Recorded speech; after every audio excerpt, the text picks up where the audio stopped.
All right, and a pleasant good morning to you from Tony'sPicks.com, and welcome to Night Moves here for Thursday, November 20th. We're going to take a look here tonight at NFL football for Thursday as the Buffalo Bills go on the road, take on the Houston Texans. We've also got short card in the NBA and a few college basketball games to look at as well. And I'll also look at the massive NHL schedule if you like hockey. Tonight's your night here on Night Moves. Thank you for joining me and getting ready for the show here.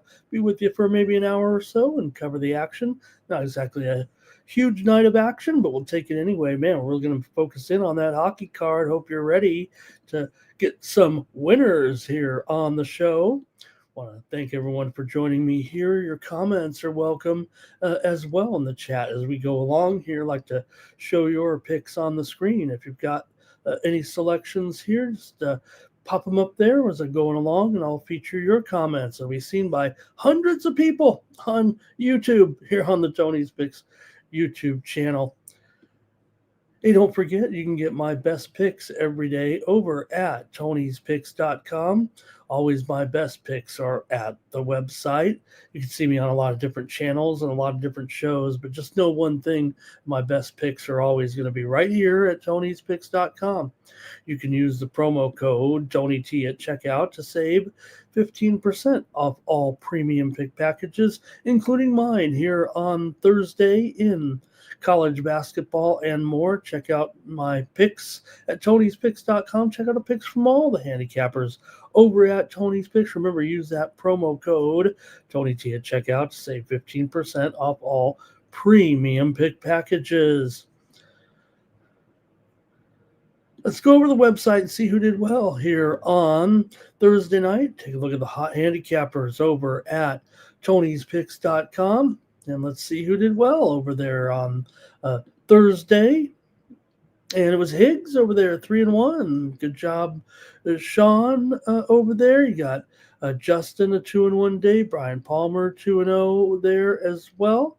See what Higgs was up to here on Wednesday night.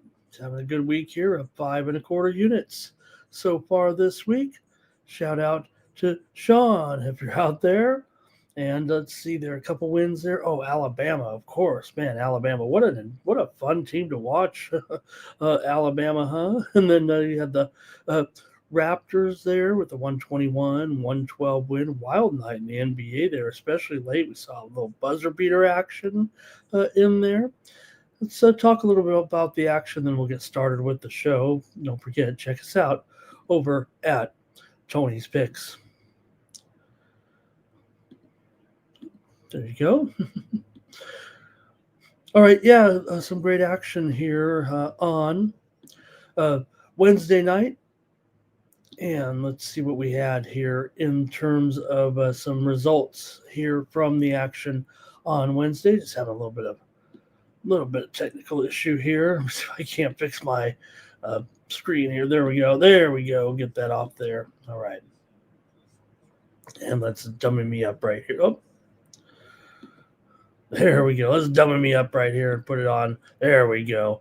Let's talk a little of the action from last night. I thought the college basketball really good, really exciting there with Arizona with the win last night over Connecticut, the battle of top 3 teams here this season, man. But Arizona gets the win 71-67. They're on a little bit of an unprecedented run here. I know it's early, but to have a couple of wins so far against top competition here, top-ranked competition so far this season, a little bit unprecedented, and they haven't even beaten these top teams in Tucson yet. So Arizona really looking sharp here right now. We've seen how their young talent has looked so far.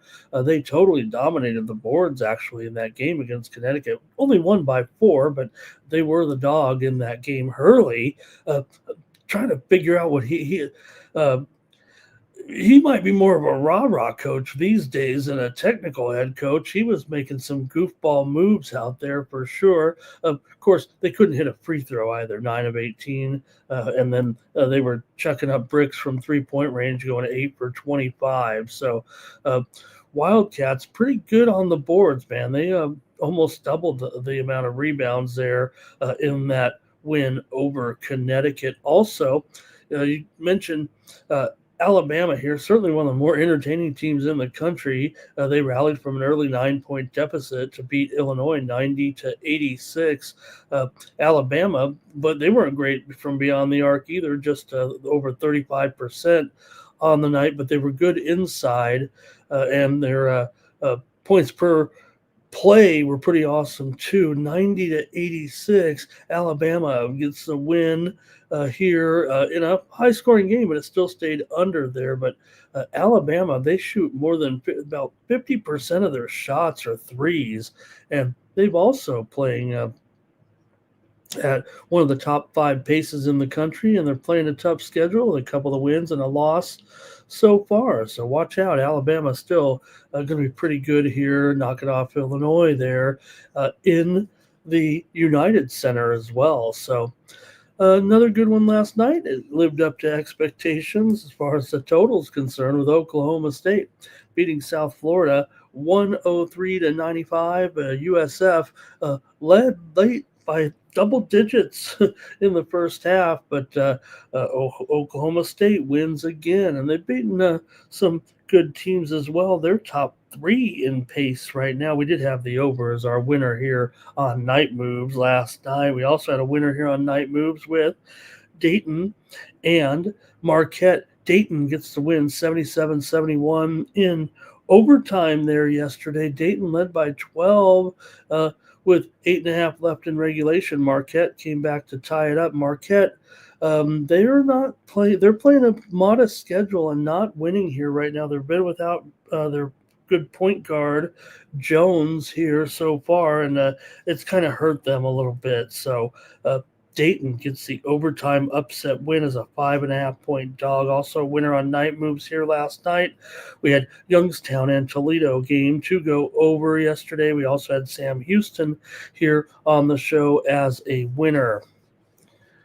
All right, there was some college football last night, some action in the action here with the Miami of Ohio beating Buffalo in a key game there. Man, Miami put the heat on Buffalo there and got that win 37-20. Gutowski, first college start for the freshman, and it didn't look too bad. Did the job there for sure. Miami did take advantage of those turnovers as well. Buffalo's quarterback Roberson, 300 yards and 2 TDs, but Miami is bowl eligible for the 5th year in a row. Much the best against Buffalo. And Central Michigan beat Kent State 28-16. They led 14-3 at halftime. They looked impressive early. And Kent, they scored on a 60-yard punt return. They actually might have pushed there for a lot of people, right on the number there, finishing at 28-16, and the number may have landed on 8 for some, maybe closed 7.5 for others, but just depends on the timing of the market there. And in the NBA, we saw some thrills last night for sure. We did have some winners here on the show with the Miami Heat over Golden State, as Golden State between injuries and resting their players, they didn't look like they were too thrilled to be in that game against Miami there last night, as Miami was a runaway favorite, eventually went up to a double-digit favorite and easily got the money there, and a 14-point win over Golden State. How about the Wizards getting the money for us there? As bad as they've been, they had that little blip on their radar, if you will. Talk about the Timberwolves. They just never cover against this bad team, and the Wizards were able to get it done. We had a winner also late night. Bulls and Trailblazers with the over. We saw some thrills there with the Bulls getting that late basket for the win, and also the Knicks did beat the Mavericks, but the Mavs got the money in that one. Knicks with a 2-point win late there last night. And also how the Kings got the money in that game against the Thunder there yesterday. We talked about the double digits for the Thunder and how they still were able to cover a lot of those 18, just a little bit too much there in that one. Also Rockets over the Cavs on the road impressively there. yesterday. All right, thanks for joining me here, everyone, on Night Moves, and we'll get going here with the action. Go to the NBA to get us started as well. We did have a pretty strong day in hockey. I want to mention we had the Capitals. I think, did we win them all? No, we had the Capitals here, a winner here on the show, 7-4. They rocked Edmonton. We also had Calgary, an underdog winner here yesterday at plus $1.25 or more, with Calgary winning on the road 6-2. And late night we had Boston and Anaheim game to go over. Just one overtime game yesterday. It wasn't this one. It was the Hurricanes and the Wild there. But we did have the over with Boston and Anaheim. All right, get your plays ready as we get ready to preview the action here on Thursday night, including NFL. Let's take a look. Hey, you want to say hello to everyone fired up in the chat? Who's here to say hello? Victor Rojas is here today. Good morning to Victor. Jerry Jones says the Rockets are on fire here right now. Yeah, we can say that again. Looking pretty sharp. Here. We know they're going to be good, right? And Mr. Wesker is in the chat. Good to see Mr. Weskers here as well. Kenny Moe, ready to roll here. Thank you, Kenny, for stopping by. And let's see who else. Oh, and there's Greg. We got to be official there, Greg. I mean, I know YouTube's messed us up here with these names. We'll just call them free indeed on the screen, but it's Greg, everybody, just to be sure. And thank you for joining me, everybody. Andrew Wingfield, hello, nice to see you in the chat here on Night Moves as well. And who else? Ron Jeff is here, and Drizzy Drew says Philly -3. Yeah, we got a little basketball action here for tomorrow. 4-game card. We'll take a look at it here momentarily. But first, we'll go to the football card here on Thursday. We've got some NFL there. Oh, there's Timmy Two Shoes as well in the chat. He's ready to go with a little Boilermaker action here. Who's taking anybody want to try the Boilermakers to win the national championship this year? They're certainly up there in the top teams and maybe overlooked in some of the futures markets. All right, gang, let's get rolling here and talk a little NFL football. Of course, on Thursday night with the Buffalo Bills. They'll be on the road taking on the Houston Texans.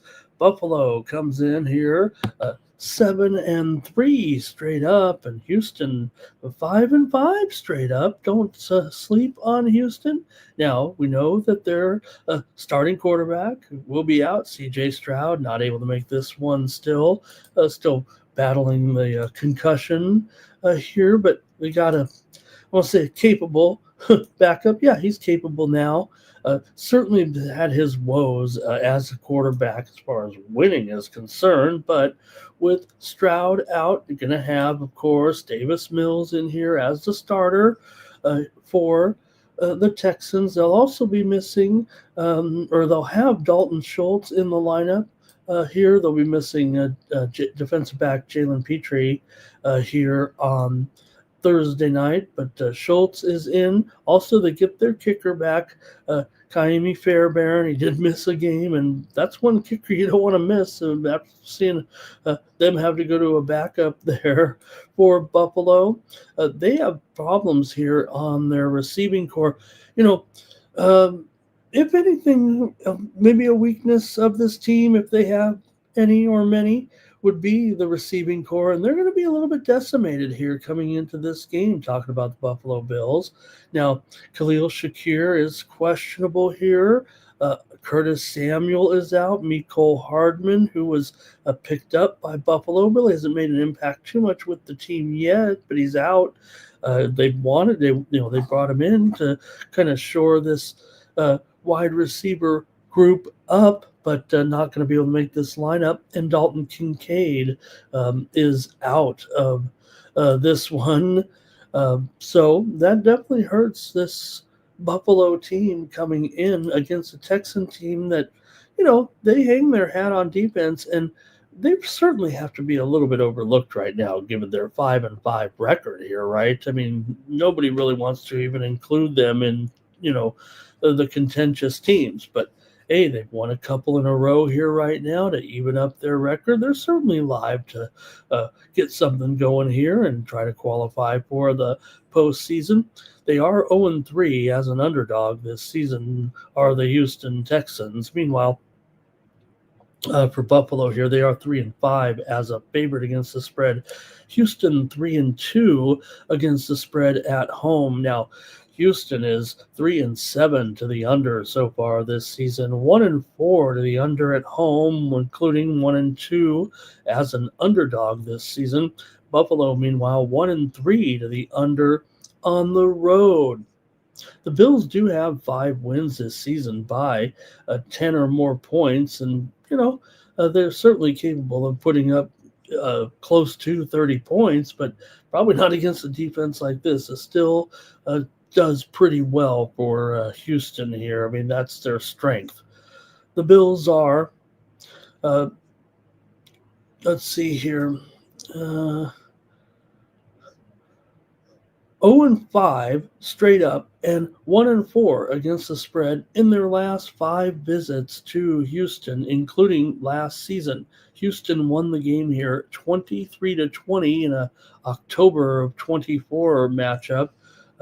Also, the teams didn't play for 3 seasons before that, but Houston did get that win last year, and Houston's definitely playing with a little bit of momentum despite the injury to their starting quarterback. However, both teams come in here having won 3 of their last 4 games. Houston's won 5 of their last 7 overall after that 0-3 start. So they've definitely been able to clean it up. Now, Davis Mills is not someone who's won a lot of NFL games. In fact, he entered this stretch of starting here for Houston going 1-16-1 as the Houston Texans starting quarterback. Now, some of that dates back to even before C.J. Stroud was entrenched as the starter. He still is the starter, but Mills had been forced into a starting role. I don't say forced. I mean, he somewhat earned the job, although he was placed in there by injury and basically ended up as the starter for a good season and a half a few years ago now. So it's not like he's going in there totally green. Texans are 4-3 against the spread. Their last 7 as a home underdog. They're also 9-7 ATS in non-division games. 6 of the last 7 meetings between these two teams have gone under here. I have a strong feeling this one might be the same, especially given what we've seen from these clubs right now. Like I said, Houston trending heavily to the under here of late. I'm going to take a peek at the personnel here and maybe consider a few players that could be good prop players here on Thursday night. But again, it feels like this one could be more determined by the defense right now. Houston played Tennessee last week, got the win on the road. They were favored by 5.5, but they still earned a 16-13 win in a battle of 2, pretty good defenses, even if you look at Tennessee not having a great year, but they are a little bit defensive for sure. And before that, Houston beat Jacksonville here at home 36-29 and got the money in that one. They did lose here to Denver 18-15 as a 1.5 point favorite. Of course, they beat the Niners at home, remember, 26-15. Now, Buffalo did rock last week for sure at home against the Tampa Bay Buccaneers and got the money, laying 6.5. But remember, before that, they had to go down to take on the Miami Dolphins and had one of their worst games of the season, 30-13 as an 8.5 point favorite on the road. It's going to be tough for this offense, actually, for Buffalo, if you matchup wise. You have a top 10 rushing defense here, in my opinion, to kind of try to keep Cook under wraps. The only receiver I could really want to consider might be Shakir, but again, I think you need to be looking at what he brings, if he brings enough to the table here. So also you got Keon Coleman reportedly could be a healthy scratch here in this one as well. McDermott didn't comment whether Coleman would play in the game, but word has it that still coming off that injury last week, he was out in week 11. So he also was disciplined after missing a team meeting earlier this week. So it was actually on last Friday morning before last week's game, but it wasn't reported, I believe, until after the game. So, look, they need Keon Coleman in here. I don't think it's going to be a disciplinary situation, but that was a piece of news that did come up as well. But with Curtis Samuel out, now one guy who did step up in that game against Tampa Bay was Tyrell Shavers, had a career game with 4 receptions and 1 touchdown, and they may need him again here this week. But again, not a lot of overall success, and the numbers just don't really add up for Buffalo, even as solid as they are going up in here and taking on a Texans team. What Houston should excel in against Buffalo will be running the football. Buffalo is one of the bottom teams, if not the worst team, actually, with a run defense. I certainly have them in the bottom 5, if not the bottom 3. So with Woody Marks here, Nick Chubb, if they can establish this ground game, which they certainly should be able to, that's going to really help Houston here in this game. So I'm going to go ahead and take the under in this one at 43.5. I think Houston does establish the run game against this poor Buffalo run defense. I think it's going to be a pretty good night here, possibly for Houston. Look, this would be a big win for Houston to grab here against a playoff contender like Buffalo. Put them right back in contention. They're in contention, but put them right on track here to maybe find a way to get in the playoffs. Yeah, they fizzle sometimes, even when winning a home game in the postseason, but I might take my chances with a defense like that. I'm still a C.J. Stroud guy when he returns. When you got some of the weapons that they do now, it's a tough matchup for the receiving core of the passing game for Houston. I'm not going to try to sell you on Mills and his matchup here in this one because it's going to be tough for sure for them, but Christian Kirk might be the guy to look for here, if anybody.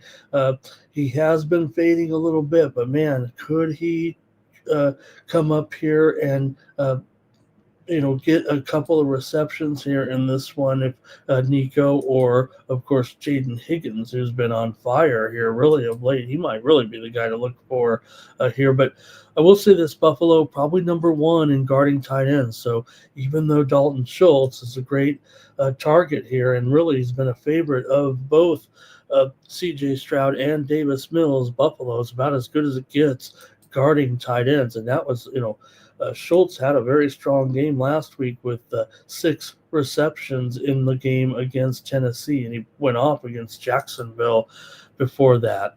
So I'm going to look here to take the under in this one with Buffalo and Houston here.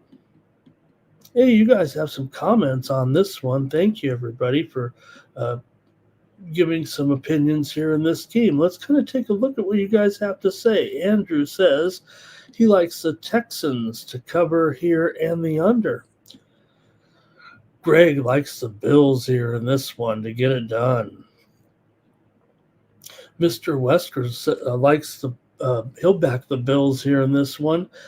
He says the Texans have been taking this money for 2 years and really haven't gotten it done. No, in fact, think about it. Like I said, they're in an underdog role right now, and it really is not their best role here. But it does seem like maybe, just maybe, could they be overlooked here this time around? Are they taking the public action here this week? That might be my question here with a prime time game and a Buffalo team that certainly is, featured almost every week right now. And they're still a, Super Bowl contender, certainly, especially in the AFC right now. And I'm showing Buffalo heavy on the tickets, actually, nearly 4 out of every 5 tickets coming in here on the Bills this week. Your mileage may vary. Check your ticket counts here, but that's what I'm showing on my charts here this week. And yeah, Timmy Two Shoes talking about shavers in there. Well, I think if anything, like I said, just out of necessity right now. It feels like this Buffalo receiving core is really shorthanded. I think it might be the difference actually in the game. That and maybe Woody Marks. Could Woody Marks have it? Andrew says the defense is strong. And Jerry says the defense didn't look that great against Trevor Lawrence and Jacksonville. Mills can get it done, says Kenny Moe. He likes the Texans and the under there. And Drizzy Drew is liking the Texans here. And this one, want to say hello to Robot Glock. He's here. If Robot Glock's here, the party must be starting. All right. And going through, just see if we got a few more comments here. Thanks, everybody. And let's see. Greg says he has the Bills here. The last 2 Thursdays didn't work out, but he's taking the Bills. He's going to lay it in this one. And I think that might be it from the crew. Timmy Tush is saying, Shavers offers a big target in there. All right. Thanks a lot, you guys. Really appreciate it. Good comments in the chat. That's it. Thursday Night Football. Enjoy. Get ready for a big weekend of NFL.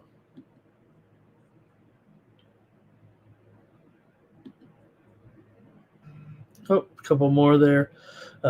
Texans all day, said Robot Glock. Says the Bills are crashing out. Yeah, I have a feeling that the Bills will be healthy enough, but they do have to shore up. Funny, you careful what you wish for when you get rid of some stars. Yeah, you don't want guys who are kind of bringing the team down attitude-wise. And look, I think if anything, they have a real positive group of wide receivers. Good head on their shoulders type of thing. But do want some talent there for Allen. Allen definitely too late now, right? Got to go with what they got, but. They could use some little bit more in that receiving core, even if they weren't totally a little bit shorthanded here today. All right.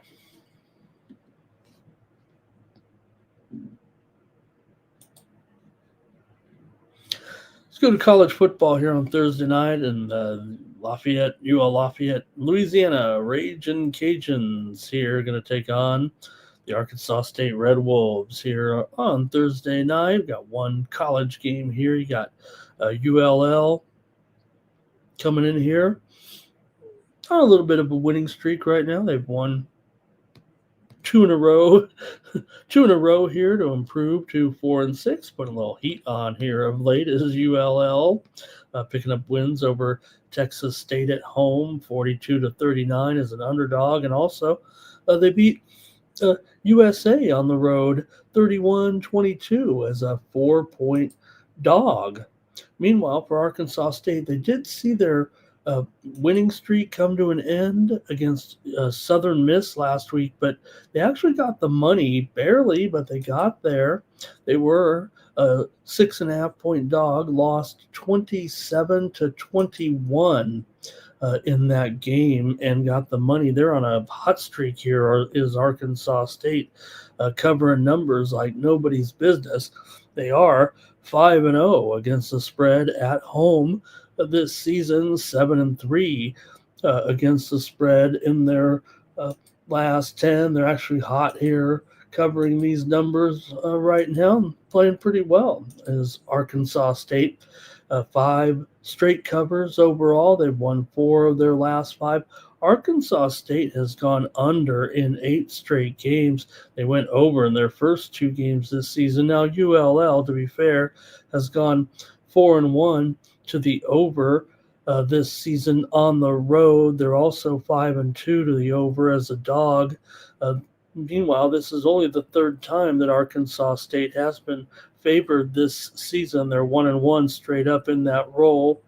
and 1-1 against the spread as well. So 6 of the last 9 meetings between these two teams have gone under. ULL's gone over in 6 of their last 8. They've covered 4 of their last 6 overall, talking about the Ragin' Cajuns here. So a pretty interesting game here in the Sun Belt here on Thursday night. And we'll take a look here.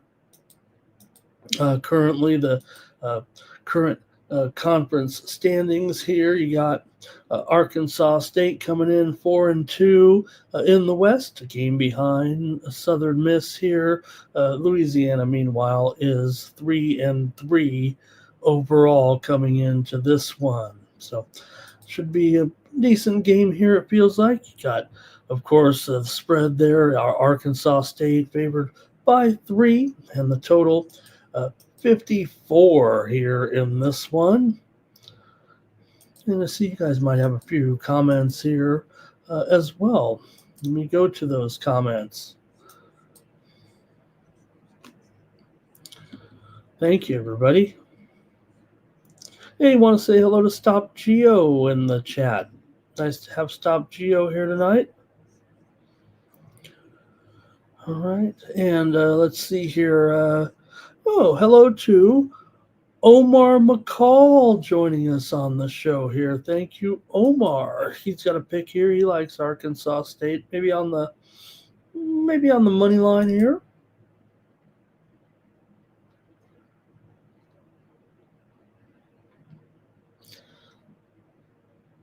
And let's see what else. Stop Geo wants some hot. Stop Geo. No, come on. We've got so much hockey coming up. We've got more hockey than anybody could stand here right now. And Timmy says we're getting down to those late weeks here in the college football season. All right, thought might have some comments from you, but I'll just make my call here in this one. Hey, I got to take Arkansas State. They're coming in off of a loss here, as good as they've been. I'll take Arkansas State in this one on Night Moves. All right, let's look at our college football action here for Thursday night. We've got 4 games in the NBA coming up next. Well, Thursday night action, kind of one of the NBA focuses on here, but they've kind of mixed it up a little bit. We might not get the old marquee matchups like we used to on Thursday night, but let's take a look at what we got.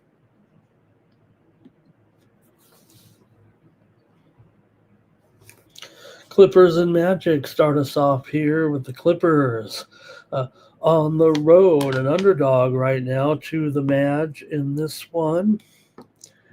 Got Magic here favored by 6 here currently. I think it might have opened about 5.5. And the total in this one, 219 with the Clippers favored. Yeah, you know what? Clippers opened as low as the Magic opened as low as 4.5 in this one right now. Magic playing pretty well.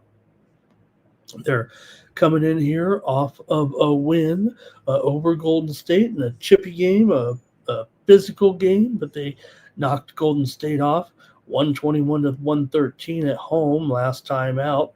Orlando hasn't been a great favorite this year. They're just 4-8 against the spread, but they are picking it up here a little bit, covering 7 of their last 10 games overall coming into this one, and 4 of their last 5 coming in.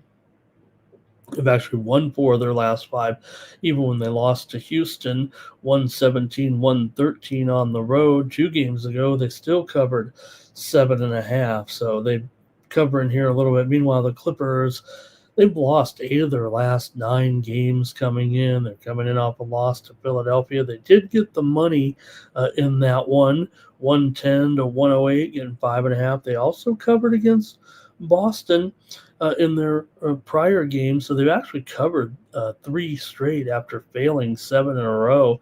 They are 3-3 against the spread on the road. They've actually this is their better role, if you will. They've dominated the series against Orlando, having won 17 of the last 20 matchups between the two teams, and the Clippers have covered 4 of the last 5 meetings between the two teams as well. But it's been a rough season so far for the Clippers. Chemistry issues, I think, might be the true answer for the Clippers this season. They're just 4-10.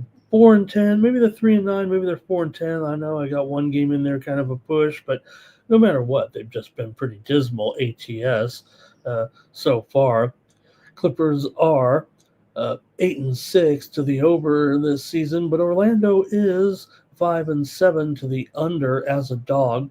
4 of the last 5 meetings between these two teams have gone under, and Orlando also is 3-5 to the under at home this season. So let's see if you guys are interested in this one with the Clippers here taking on the Magic on Thursday night. NBA 4-game card. See what you have in the chat. I think we got a few plays here. Omar is fading the Clippers no matter what still. He's not ready to go with the Clippers. It's kind of weird, right? I mean, Orlando, as good as they've been, they seem to struggle as a favorite. The Clippers are actually starting to, I don't know if they're improving. Maybe they are, but they've covered a few here. Drizzy says he likes the Magic. The Clippers are way better at home, he says. Yeah, maybe, but this year they're 1-7 against the spread at home and 3-3 against the spread on the road. Mr. Wesker says these guys are a straight fade talking about the Orlando Magic, but he can't trust the Clippers. Kenny Moe, he likes the over here. The Clippers, I mean, they have the lowest totals in the league, but it doesn't seem like so far that patented Clipper defense here has been that solid. I mean, like I said, they're mostly going over so far this season. Greg here likes the Magic. He says he'll make them disappear. All right. And Mr. Wesker says he'll take the Magic. The Clippers are not very good, is what he's saying in the chat. Can't really put on there what he's saying in the. We could, but it's a little disrespectful.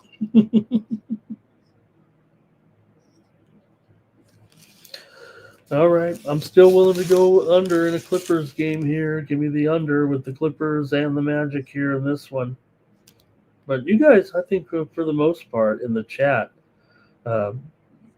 definitely favoring the Magic here. You guys are laying those points. And yeah, like I said, I mean, the Clippers do have 3 straight covers.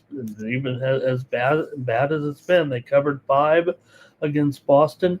And this is their 4th straight road game. They started the road trip with a 133-127 win on the road at Dallas. And they were a favorite in that game.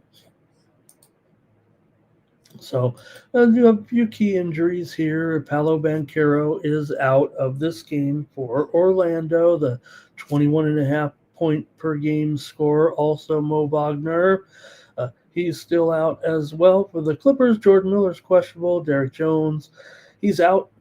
I'm going to take the under in this one. Okay. Dallas is terrible, Omar says.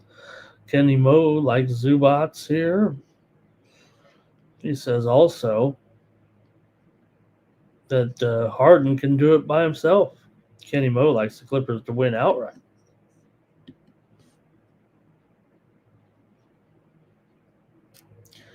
All right, next up, we got the Atlanta Hawks on the road taking on the Spurs.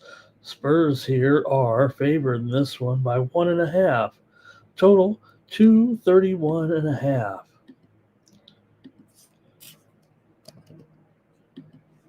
There we go. Let's update it there. The Hawks come in here. They were hot. They've been one of the hottest teams in the league, but they were cooled down last time out by, well, only a team a little bit hotter in the Detroit Pistons. Pistons won it 120 to 112 at Atlanta. Atlanta was a slight dog in that one, but Detroit's putting it down on everybody right now and stopped that Atlanta hot streak. For the Spurs here, meanwhile, they did get a win over Memphis. They certainly here, probably would have been favored by as many as 5 points if they'd had Victor Wembanyama here, but he's out indefinitely right now with a calf injury. Jordan McLaughlin, he's questionable for this one. Stephon Castle, he's out of this game as well with a hip injury. So missing 2 key guys here for San Antonio for sure. Atlanta, Ricochet, he's questionable.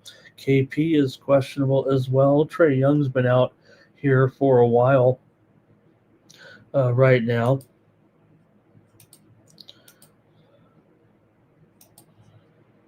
All right, for the Atlanta Hawks here, they come in having won 5 of their last 6 games. Like I said, they just got upended by Detroit. They've also won 6 of their last 7 on the road. Atlanta's covered 5 of their last 6 games overall. They've gone over in 4 of their last 5 games coming in. Meanwhile, for the Spurs, 10-4 on the season here right now and playing well, but they are just 4-6-2 against the spread as a favorite. Again, this one closely rated, however.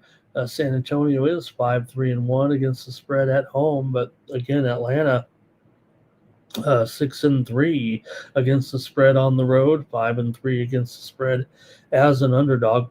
8 of the last 11 matchups between these 2 teams have gone over. Atlanta's gone over in 4 of their last 5 games overall, and San Antonio's gone over in 6 of their last 9. However, they have gone under in 6 of their last 9 games at home.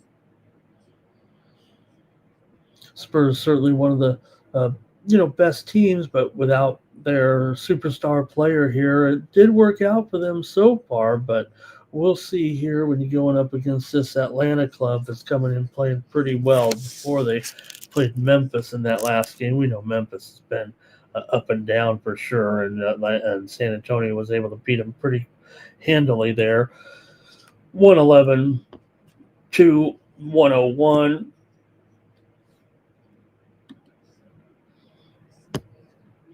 Get your comments here in the chat on this one and see what you got. I think Omar here maybe likes the over in this one. I'm not sure. And Timmy Chushu says it's got to be the Hawks here. The Spurs are terrible right now. They're not lethal without their star, I guess. So is that what it is? And, they weren't actually if anything, they've been overrated as far as point spread wise. I don't think anybody's totally overrating the Spurs. In fact, we're just starting now come to grips with the fact that this is a solid team that can compete in the Western Conference for sure. The West is looking a little bit weaker than the East, so they're doing a pretty strong job there at San Antonio. They're just going to have to navigate the next couple of weeks without Wembanyama. He'll be back, and so it's not really a problem. Omar says they've been playing well. Have the Hawks? Yeah, they have on the road. 7-2 straight up on the road for the Hawks. The Spurs are 7-2 at home. So doing a real good job for sure right now. But just can they shore it up here? I'm going to go with the over here in this one between Atlanta and San Antonio. That'll be my play here on Night Moves. Give me the over here at 231.5. And Kenny Moe says the Hawks have been hot.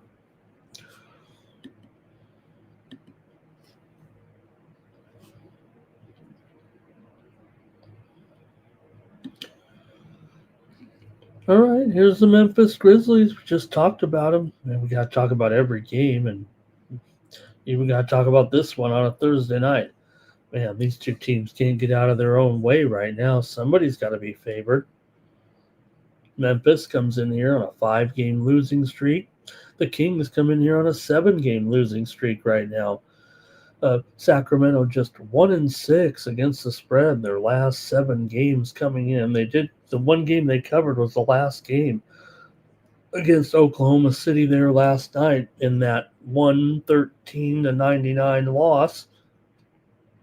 Like we said, they were getting 18.5 points in that one. Before that, they were getting blown out every game by at least double digits every time. Sacramento, however, is despite 1-6 at home against the spread, they are 4-4 against the spread on the road, although they're 4-8 against the spread as an underdog. Memphis, meanwhile, is 4-11 against the spread here. That's their straight-up record as well. That's one game better than Sacramento's 3-12 record, but Memphis has lost, failed to cover anyway. 10 of their last 12 games overall. Sacramento actually owns the series right now against Memphis. They've won 6 of the last 7 meetings between the two teams, although Memphis did win the meeting here last year, 115-110 as a 3.5-point favorite. So still Memphis favorite against this Kings team that they've won. Kings, like I said, they've won 6 of the last 7 meetings over Memphis overall here. 7 of the last 10 meetings between the two teams have gone under. Memphis has gone under in 10 of 15 games this season and 8 of their last 10 games overall and 5 of their last 6 overall. Meanwhile, Sacramento's gone under in 4 of their last 5 games overall coming in. I'm going to take the Sacramento Kings here. Look, don't have to spend much time on this one. You might not even want to bet real money on this game. But I'm going to take the Kings here to win on the road against the Grizzlies on Thursday night. You can comment in the chat on this one if you dare.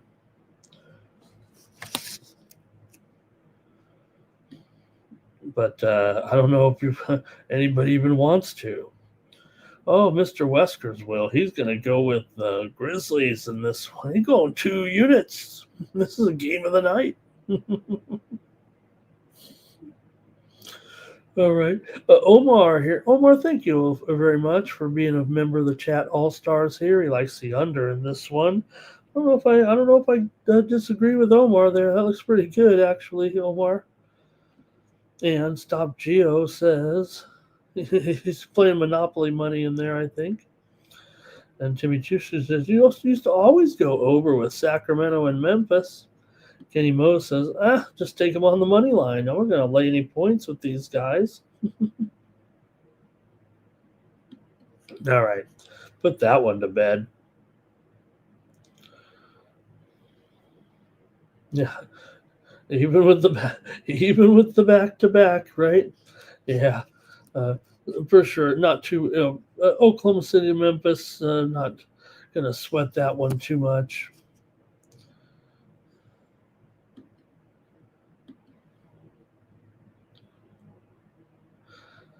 Philadelphia 76ers take on the Milwaukee Bucks. This might be the featured attraction here of the 8 o'clock block, if you will. Maybe it is the best game of the – well, I guess Atlanta is, but both teams here coming in have pretty good – well, Philly for sure. We know they've been a good cover here this season. Philadelphia 8-6 straight up, 9-4-1 against the spread. They've done a real good job. They've also – Philadelphia's favored here by 2 points on the road. And, Philadelphia has won all 5 of their games when they've been favored this season. Although they are just 3-2 against the spread, they're 5-0 straight up, taking on a Milwaukee team that, quite frankly, hasn't been covering spreads here of late. They've failed to cover right now in 5 of their last 6 and 8 of their last 10 coming into this one. But, man, this has just been a series that has been a real bugaboo for the Philadelphia 76ers.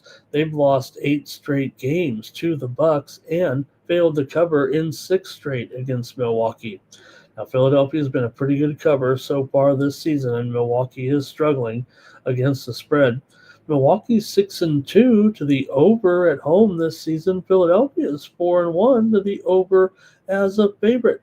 But Philadelphia right now has gone under in 5 straight overall, and Milwaukee's gone under in 6 of their last 9.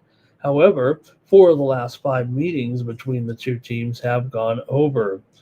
It makes things a little perplexing for this matchup, but nonetheless, Milwaukee here have been winning this series constantly, and they did win here last year. And the last time they played, 135 to 127. They were a 3.5 point dog in that game.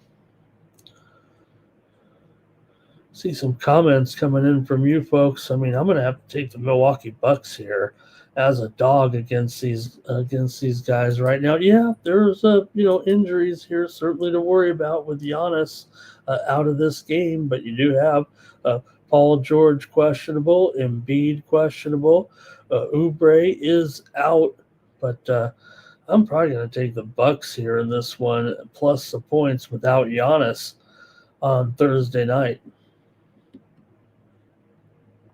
See if you guys have anything in this one. That might be a deal breaker for you guys in the chat. And Mr. Wesker says he's not backing the Sixers at all. When they go into the tank, they start to pull an El Foldo, I think is what he's saying.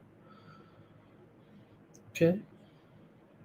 And Omar says it right there. No Greek freak. But I'm okay. Are we seeing the demise here finally of Philadelphia? As hot as they've been, they have failed to cover now, as we said, in 3 straight games coming in. They lost at Detroit 114 to 105, and then they failed to cover a couple of home games here. Did beat the Clippers, but couldn't get the money as a 5.5 point favorite that game we mentioned. And then they played at home against Toronto, lost that one outright. So I'm going to take the Bucks here at home to win over the 76ers on Thursday.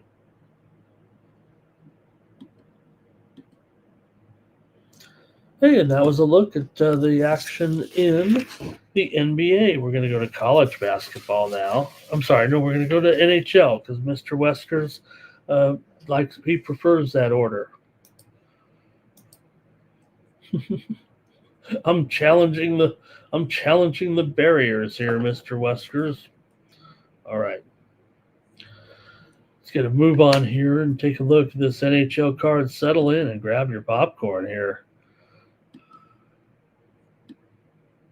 So we got a 13 game. No, is it? Let me see. 12 game card. Maybe it's a 12 game card here. Did I say 13?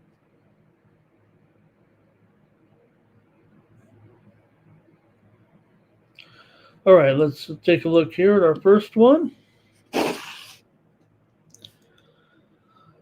Columbus Blue Jackets are on the road taking on the Toronto Maple Leafs. This one's closely rated for sure to get things going here with Columbus, an underdog. You got Toronto here, $1.15, and the total 6 over 20, maybe 6.5 under. Probably should be 6.5 flat. See some books still leaning over in this one. Toronto's been struggling for sure. The defense is poor. The goaltending hasn't been too great either, and that's been part of the issues here for Toronto. They come in 9-9-2. Columbus, meanwhile, comes in here with a record of 10-8-2. Toronto's gone over here in 16 of 20 games so far this season, and no end in sight. Constant overs here right now with the Maple Leafs.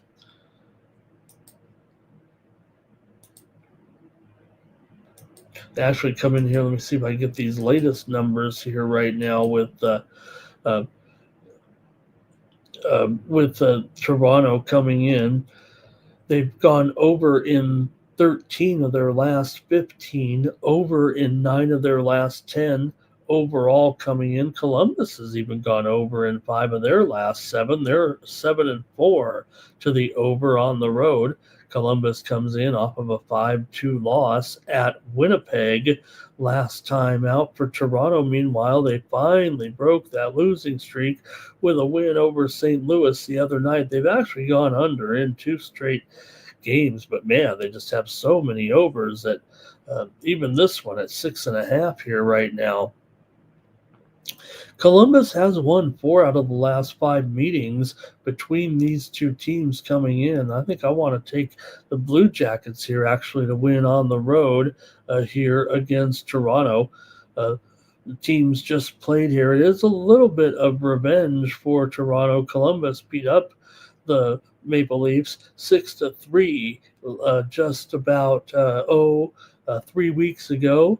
But Columbus has won 4 out of the last 5 meetings between these two teams. Toronto's dropped 5 of their last 6 coming in. They were, like I said, they were on a 5-game losing streak before losing that game to Toronto. So I'm going to go ahead and take Columbus here on the road to win, despite Toronto having a little bit of revenge here for sure. But Toronto's had plenty of issues, especially with their defense right now, and not really ready to send Columbus into the playoffs just yet, but they will have Elvis here in goal. 3.37 goals against. Now, it looks like Woll is going to be in there for Toronto, so we'll see if a little more Woll can shore up Toronto's woes here a little bit. Woll, just 2 appearances so far this season, 1-1 with a 2.44 goals against and a 92% save percentage. So it does feel like if getting Woll back could make a difference here, but I'm going to go ahead and take Columbus in this one. Omar likes maybe Blue Jackets there on the puck line. Mr. Weskers feels bad for Toronto. Timothy likes the Blue Jackets here as well. And Timmy Tushu says maybe it will be Jet Greaves in there for Columbus tomorrow. Thank you, Timmy.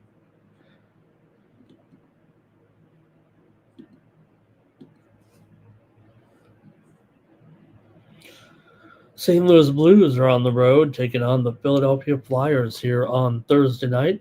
Flyers are going to be favored in this one, $1.25. Total here at 5.5 in this one, with the Flyers coming in here off of a loss to Dallas last time out on the road, 5-1, but they did beat St. Louis before that. Philly's been competitive in a lot of these games here of late, but they've been losing some 1-goal games. They come in here with a record of 9-6-3. St. Louis is 6-9-5. We talk about these regulation draws. I mean, here are a couple of hot candidates. I mean, if you looked up and down the card here, this is certainly one of them where you could see maybe some OT action here. St. Louis coming in here with off of a couple of 3 losses in a row. They were competitive the other night at Toronto. We mentioned that 3-2 loss to the Maple Leafs, but before that they did get beat by Vegas at home, by Philadelphia at home. They barely beat Calgary 3-2 at home, and they lost to Seattle as well. So the Blues have definitely been a little bit of a struggle bus here.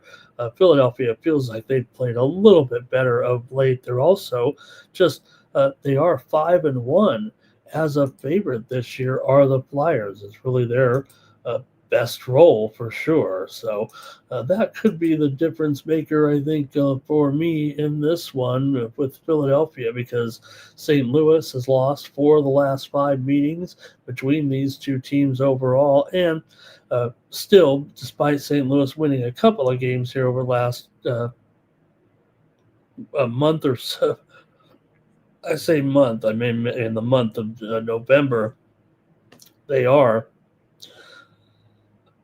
3-12 in their last 15 games overall.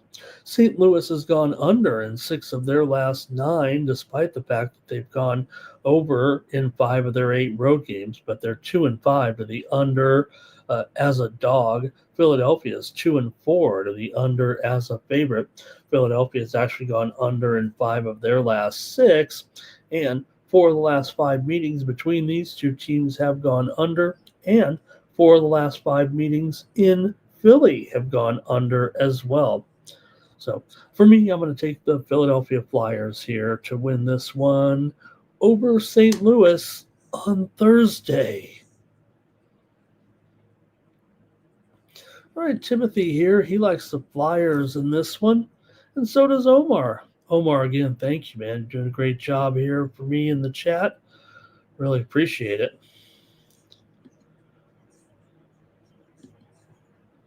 One more here. Let's see. Oh, we mentioned okay, gotcha there. The head-to-head, good point there. The teams did meet just 6 days ago, and it was 6-5 in favor of Philadelphia on the road there. Great job.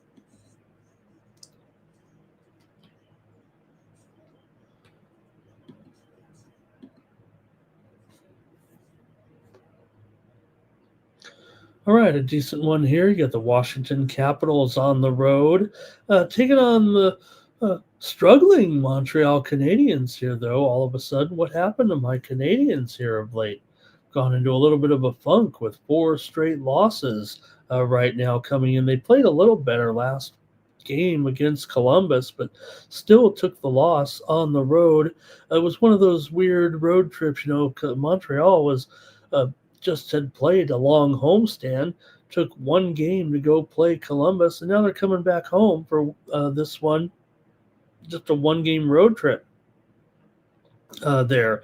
Washington, meanwhile, has a couple of wins here. They were just at home and beat Los Angeles 2-1 and beat Edmonton 7-4. Montreal comes in here 7-4 as a favorite this season. Washington 2-5 as an underdog. Montreal's gone over in 13 of their 19 games this season, including 7 of 10 at home. But Washington's been a little bit of an under this season, especially of late. Washington's actually gone under here in 4 of their last 6 and 7 of their last 10. But you don't want to compare that to Montreal. What is it with the Canadian teams right now? With Toronto, massive overs. Montreal's in that bus as well. They've gone over in 10 of their last 11 games overall and 5 of their last 6 games at home. Montreal's lost 6 of their last 7 games coming into this one, but like I said, Washington kind of struggling as well. I'm going to go ahead and go over in this one with Montreal hosting Washington. It is, I have 6 over 20 listed there on screen. And yeah, I think that's what it is for the most part. I'm going to go over for sure in this one between Washington and Montreal. Teams have not met here yet this season. All right. And let's see here. Stop Geo said the over. Yeah. So Stop Geo so far this season, it has dipped below 50 units, but it wasn't for a specific team. It's league wide. If you took a tie in regulation so far this season, you'd be up close to 49 units. So far this year. You really need to hit about 1 out of every 3. And since the month of November, nearly a third of the games have gone to overtime. And usually you're getting pre-flop on those. Plus 300 is the average price on the game will go to overtime. And interestingly enough, you could look at now. It is somewhat priced accordingly sometimes, but sometimes you'll see like the closely rated games. I say closely rated in an NHL game might be like $1.50 or less. Those games are also getting rated at upwards of 3-1. Sometimes when you see a game where it's $1.45 or something, and it's 3-1 to go overtime, and then you see another game where it's $1.75 on the favorite, and it's still 3-1 to go overtime. probably stay away from those. You'd probably be even more, or at least percentage wise. The way the units are coming in, you might as well just do every one. I'm not one to bet blindly, but I may have been trying to keep going on some of these overtime games here. But just note that too, if you see a $2 favorite and it's still only 3-1, maybe that one's not the right one to go with. All right. Great, you guys. Omar is going to take, I think he's saying he's going to take the Caps here, despite the back-to-back there, the win at Edmonton there or at home against Edmonton last night. So he says he'll take them, I think, despite the back-to-back.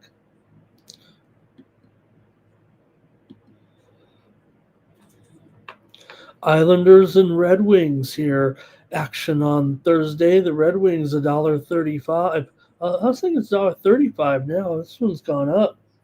I'm seeing even $1.42 at a major offshore book. So let's at least put it up to $1.35 here with this one of the Islanders taking on the Red Wings here. Both these teams in pretty good form right now. The Red Wings, a couple of wins here over Seattle, 4-2 at home last time out. They also beat the Rangers on the road. Who doesn't? 2-1. So a little bit of a good run here for Detroit of late. They are 7-3 straight up at home this season, 12-7-1 overall. The Islanders, they come in pretty hot here as well. Coming in here off of a win over Dallas, 3-2. They did lose. They got dominated and manhandled a little bit at Colorado there a couple of nights ago. Man, that Islanders Dallas game though the other night, we saw that ugly incident there at the end of the game, and then Patrick Waugh the whole arena was quiet when the player was injured, and you could hear the screaming and yelling and cussing. definitely right.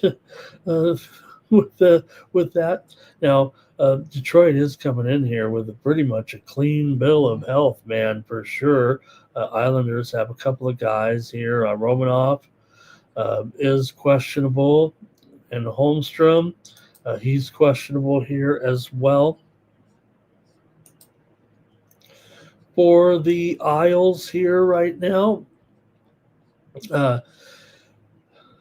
they come into this one having won 5 of their last 6 games overall here, a pretty good run, but they are just 1-4 in their last 5 against the Red Wings overall. Islanders have gone under in 5 of their last 6 games, and they've gone under in 6 of their last 7 games on the road. For Detroit, meanwhile, they have gone over in 5 of their last 7 meetings against the Islanders here, but they are 3-4 to the under as a favorite. Islanders here also. Let's see. Let me get this here. Detroit's strong play here has allowed them to go let me see. Okay. Let me start this one over. Not the game, but let me I was looking at a stat that really wasn't relative. So Islanders won 7-2 over Detroit back about a month ago, stopping Detroit's long winning streak against the Islanders here, actually. Like I said, 4 out of the last 5, they had won. All right. I'm going to go under with these two, despite that lopsided score there. It is 6 over here, so I'm going to take under with even money in this one with the Islanders and the Red Wings. Sorokin is confirmed in goal here on Thursday night. Sorokin comes in with a 2.91 goals against. Cam Talbot could be in there for the Red Wings, a 2.64 goals against, and Talbot's 8-2 this season. But the Islanders have been looking pretty strong here of late. 7 what did we say there? 5-1 straight up in their last 6 7-2-1 in their last 10 games overall. And also Islanders 8-5 straight up as an underdog this season, and Detroit just 3-4 straight up as a favorite. But I'm going to go with the under in this one. On Thursday, Timothy likes the Red Wings here. Says don't bet. He says he subscribes to that theory where you don't bet the team. What was he saying here? Oh, don't bet the team on the following theory. Don't bet a team first game back from a long West Coast road trip. Yeah. Oh, but they did play already there. No, I don't know, Timothy. Might have that one. Am I looking at the wrong game? Detroit just played at home against Seattle. They're in a 4-2 win. They did play at the Rangers, remember, 2-1 before that. And before that, they were at home for a homestand. They really just had that one-game road trip against the Rangers and come back. So I don't know if that don't bet a team. Okay, let me go on. Omar here, he likes Sorokin tonight. The Red Wings playing well at home. Timmy says, oh, the Islanders were on the road trip. Okay, you're right.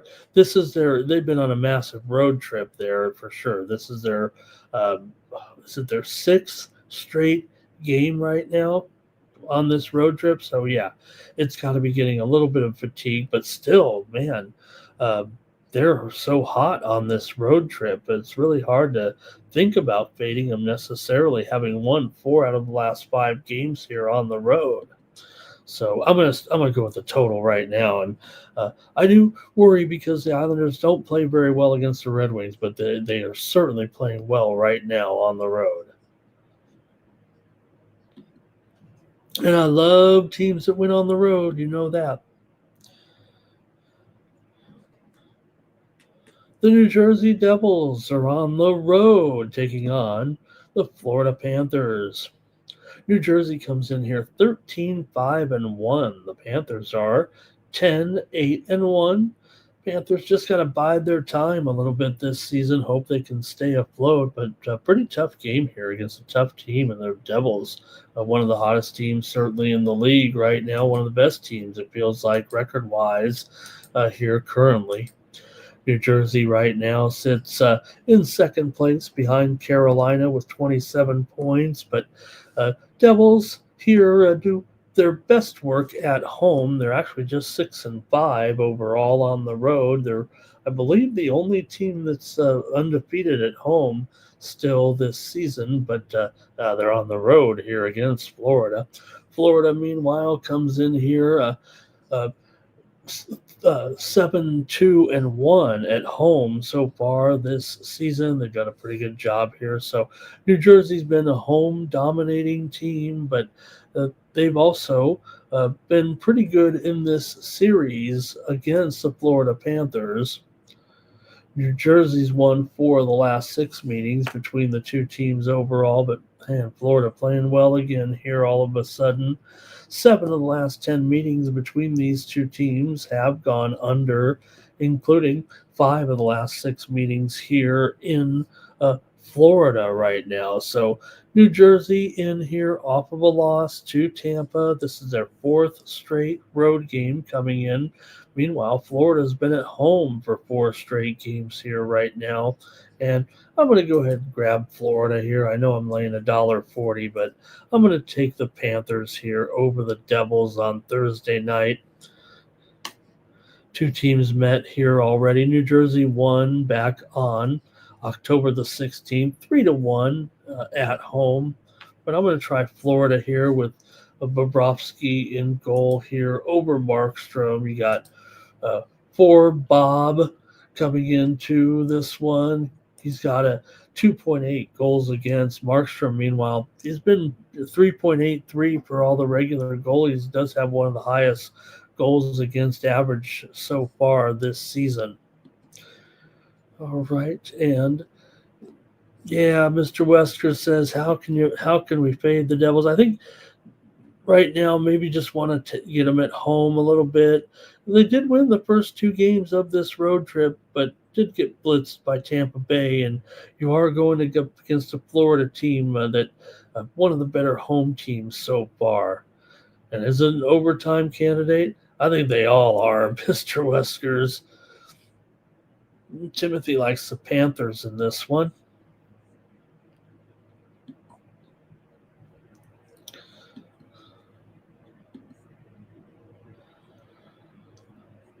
The Edmonton Oilers are on the road Thursday night, taking on those Tampa Bay Lightning here. Edmonton coming in off of a couple of losses here. They're 9-4 so far this season. They are talk about a road trip, man. They've been on one here. They've been on the road. I believe this is their sixth straight road game coming in. That's got to be a little bit tough. Tampa Bay, meanwhile, at home here, they're coming off that 5-1 win we just mentioned against New Jersey. They did lose to Vancouver 6-2 to start.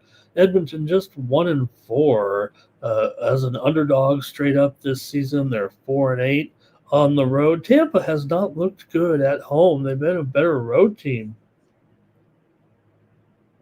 actually, so far this season. The Edmonton Oilers here are 5-0 to the over as an underdog here so far this season. Tampa's 8-6 to the over as a favorite.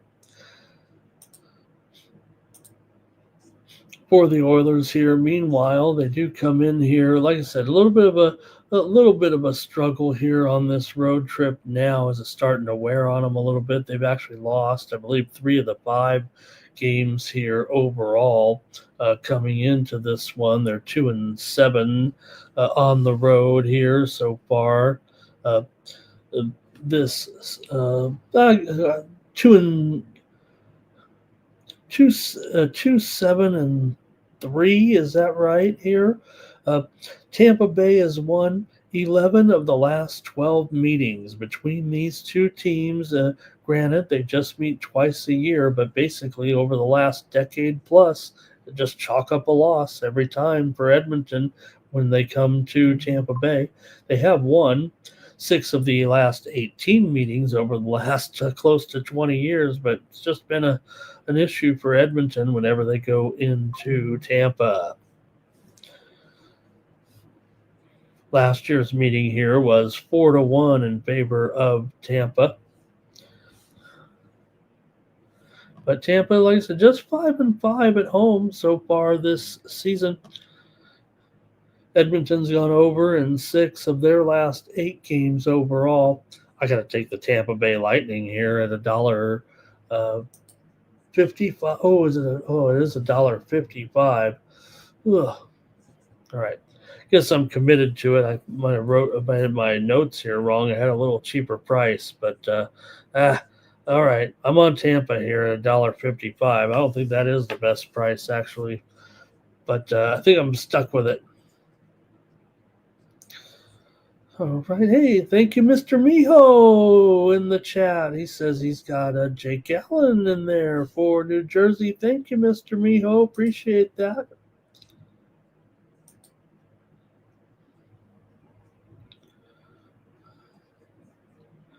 And let's see here. Maybe I could check on these guys as well. That is a good sign, though, for New Jersey, right? That's what he's saying, maybe there. And let's see, might have a few. Greg likes this. He's got 3-2 Tampa Bay to beat him here. Thank you, Greg. Hey, Greg, did you fix the name there? Hey, Greg, tell me how to do that. Or I want to tell people how to fix the name there. Or did you go to a different handle? Because it still has that H7. Everybody has that little. Mr. Weskers doesn't have the little dash numbers on the end. I can't figure out what YouTube's doing here. All right, here's Timothy. He likes the Lightning in this one. Yeah, I wish it wasn't. I don't even know if I can get on the Lightning here on the puck line for sure. They're 2-12 on the puck line this season. Edmonton at least is 3-2 as a puck line dog. Tampa 2-12 as a puck line favorite. All right. And, I guess I'm taking Tampa in that one. Man, Maybe I should have went with the total, but hey, gotta go with somebody. I'll take Tampa here to win. They own them. They own them.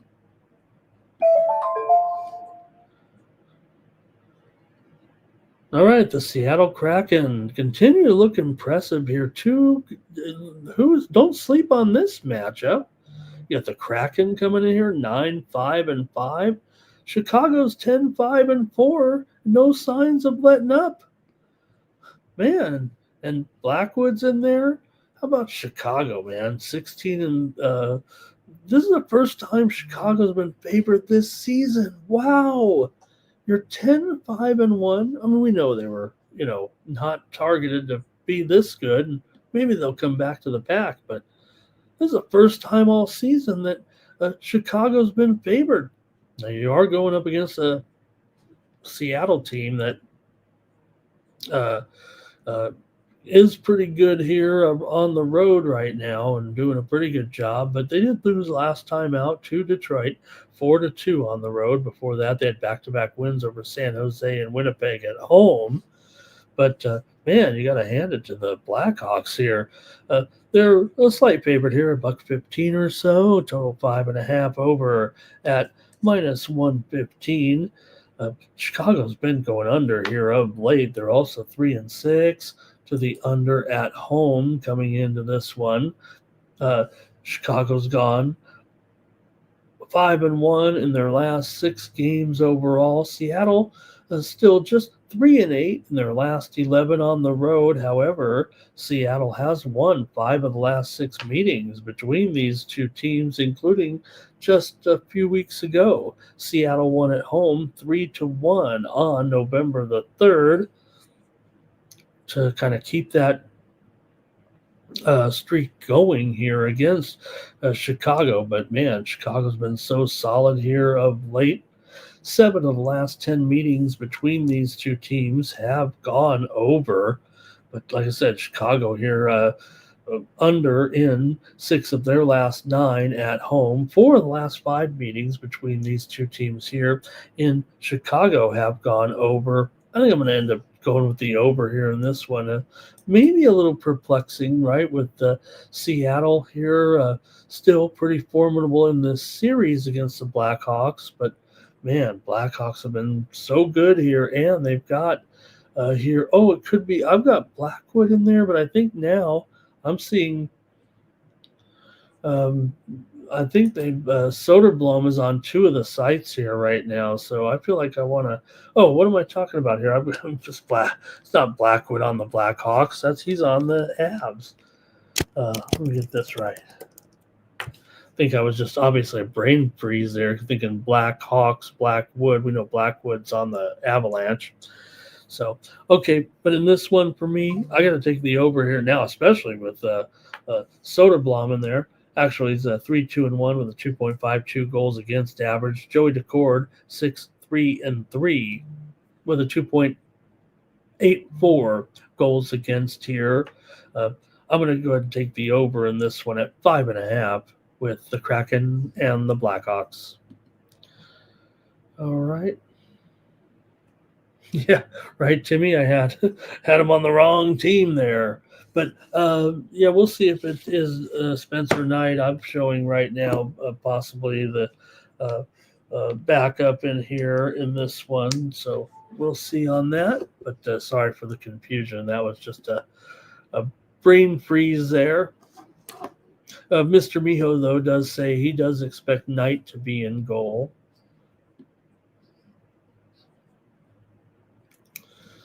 And let's see. Omar likes the Blackhawks here at home. And Greg says it'll be 4-2 Chicago. All right, I'll just try the over in this one.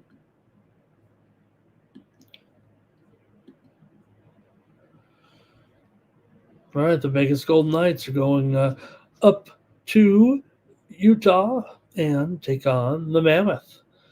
Mammoth are struggling here all of a sudden with 3 straight losses, including a couple on the road to Anaheim and San Jose. They're in a little bit of a funk here right now, and they're going to be an underdog against the Golden Knights.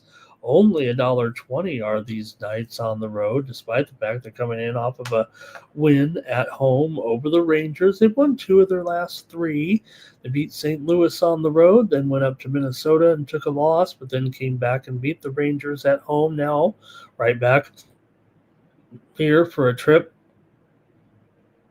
up to Utah. Utah's 5-1 at home this season. Pretty good record here overall. Utah is 5-1-1 at home. Meanwhile, for VGK, they are 4-1-3 on the road. They've done a nice job. Utah's actually had a few struggles, like I said here of late. The 3-game losing streak coming in. Vegas has played some close games. They're not really playing all that well right now, but look at this price here, $1.20. Look, Utah's done a nice job for sure, but they're still stuck on 23 points, 6th place in the Central Division. Meanwhile, Vegas is tied for 2nd place in the Pacific and do a pretty nice job on the road. I don't think I have any problem with the way they've been performing away from home. So I'm going to try to take the Golden Knights, I think, here in this one on the road. I'm not going to fret here. Utah's lost 6 of their last 7 games overall. Like I said, they are much better at home. We know they're a home road team right now. They're 5-2 actually in their last 7 here at home. Vegas has won 13 of the last 20 meetings between the two teams overall, and Vegas has gone under in 4 of their last 5. They've also gone under in 5 of their last 7 games on the road. I think this one we could see the goaltending actually be pretty decent here with Akira Schmid.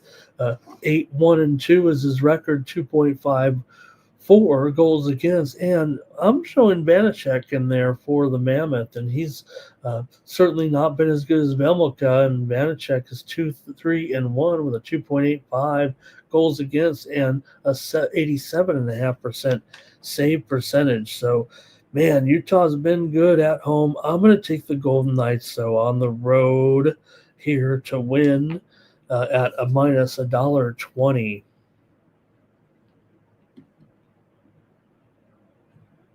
Timothy's got Vegas here, and I think he prefers the under. And Omar says he likes the Mammoth here, possibly both teams trying to figure out some things here right now. Thanks, Omar.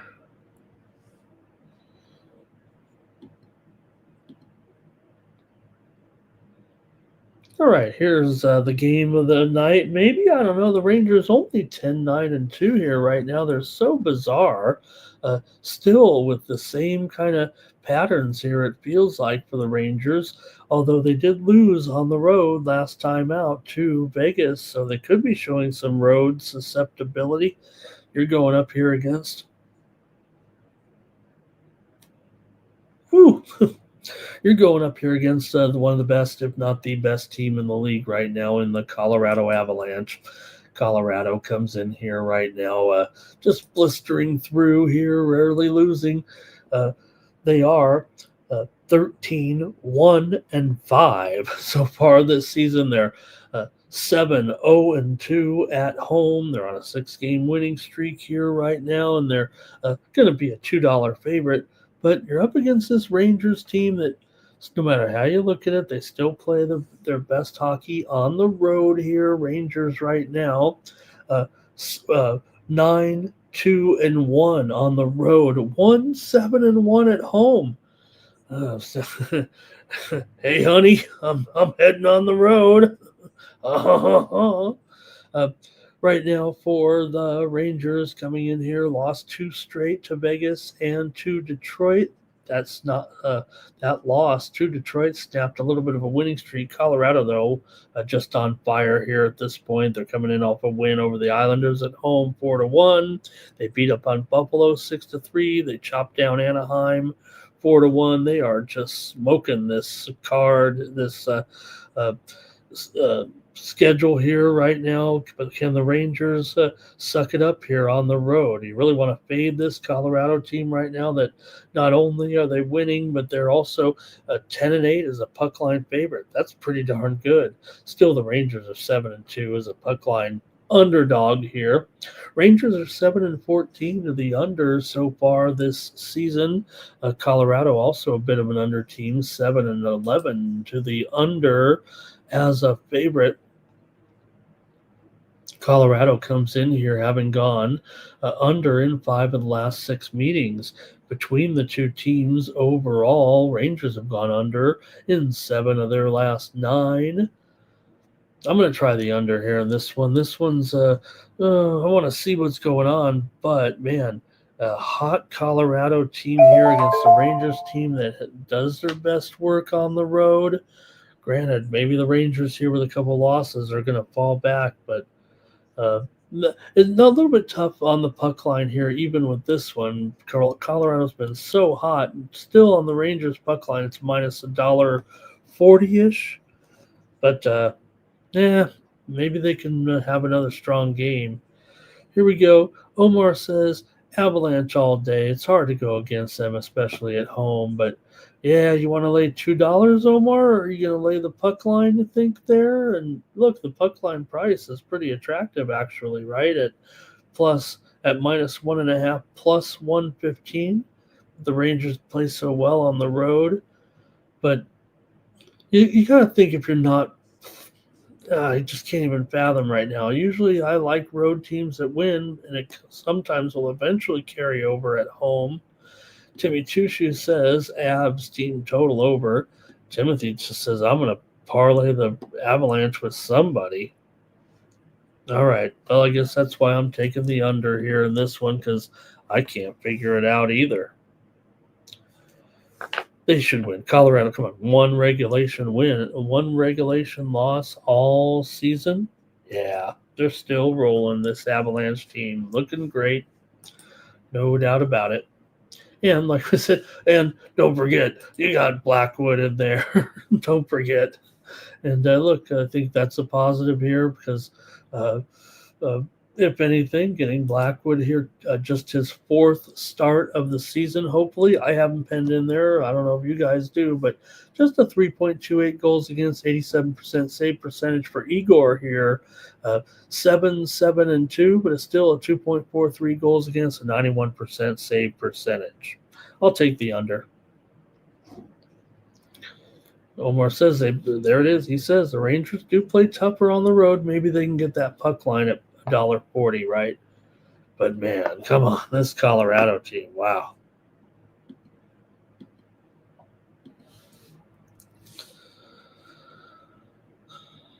The Ottawa Senators go on the road here to take on the Anaheim Ducks, and Ducks have won 2 in a row. They've got Luke Dostal in there tonight, going up against Alina Solmark.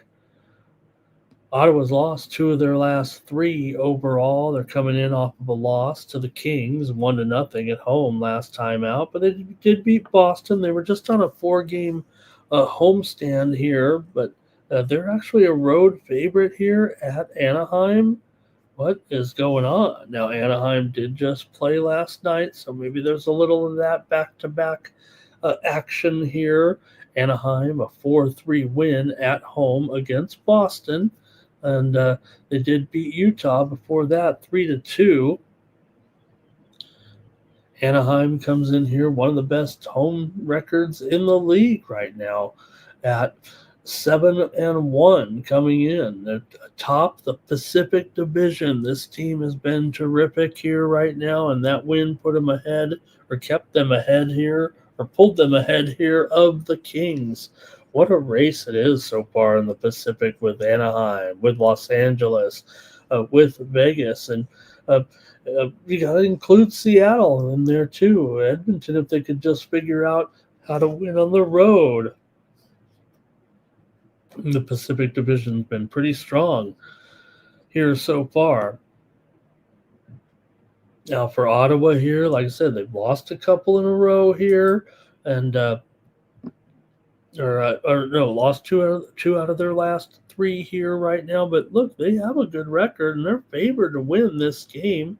I don't know how that comes about. I guess it's got to be the back to back here, right?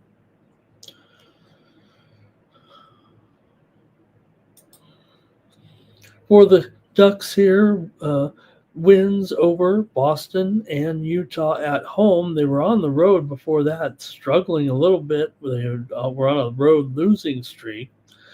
The Senators are 12-7 to the over so far this season,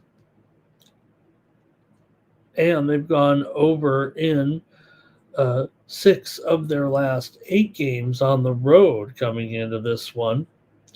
Ottawa's lost 4 of the last 5 matchups here in Anaheim. 12 of the last 15 meetings between these teams have gone under. Anaheim's gone under in 4 of 6. Ottawa's gone under in 4 of 6 as well. I'm going to take the Ducks here at even money. Give me Anaheim in this one. Anaheim with a 6-game winning streak at home coming in. Timothy's going to be on the Ducks here. Timmy says, Timmy Chushu says, maybe over here we see that young firepower here from the Ducks. And Omar says maybe that's what it is too, that back-to-back here, possibly. But they are playing well. But give credit to Ottawa, too. I mean, I don't know if we even saw them being able to kind of stay ahead here right now as a team that's over 500. They're definitely doing a good job. Credit to Ottawa this season right now. They're doing a pretty good job sitting here, middle of the pack in the Atlantic Division, and 3-3-2 on the road. Not awful. All right, we're doing a good job here on this edition of Night Moves. We're going through this long NHL card. Got the Kings on the road taking on the Sharks. The Kings had their winning streak snapped last time out. A little bit tough loss there to Washington on the road, 2-1. The Kings were pretty hot going into that game. They're still hot. They've won 6 of their last 7 on the road, 4 of their last 5 overall. They've defeated San Jose in 4 of their last 6, but this is Kings here. They can kind of see the home stretch of this long road trip, and you're going up against this San Jose team that's done a great job this year, 9-8-3. They're coming in here off of a win, 3-2 at home against Utah. San Jose has lost 4 of the last 6 meetings between the two teams here in San Jose. Kings have actually won 10 of the last 13 meetings overall coming in. San Jose's gone under in 5 straight games at home. The Kings here, meanwhile, have gone under in 2 of their last in the back-to-back games. They basically have only scored 2 goals in the last 2 games. They beat Ottawa before that loss to Washington 1-0. That was a last game of the winning streak that they were on. So, look, Kings have been very, very solid, but the Sharks have been terrific here this season for sure. I'd probably rather take the Sharks at home. They are minus $1.65 on the puck line here. So, maybe if you want to get cute there, I'll just take the under here in this one. I don't want to give you $1.65. So give me the under 6 goals here, minus $1.25 or so in this one. But, you know, the Sharks, they have a big chance to at least stay in this game with the Kings here. Maybe they're even worth a look on the puck line. They've improved so much this season. Here you got a division game here, obviously. Skarov in goal for the Sharks. 2.98 goals against, 6-5-1 record. Kemper, 7-4-3 with a 2.41 goals against. I'm going to go under in this one with the Kings and the Sharks here on Thursday night. I think Greg's on the under here as well, and so is Timothy. Omar says, the Kings might be looking ahead here. But you know what? Division games are important too. So I'm going to go ahead and take the under, though, in this one.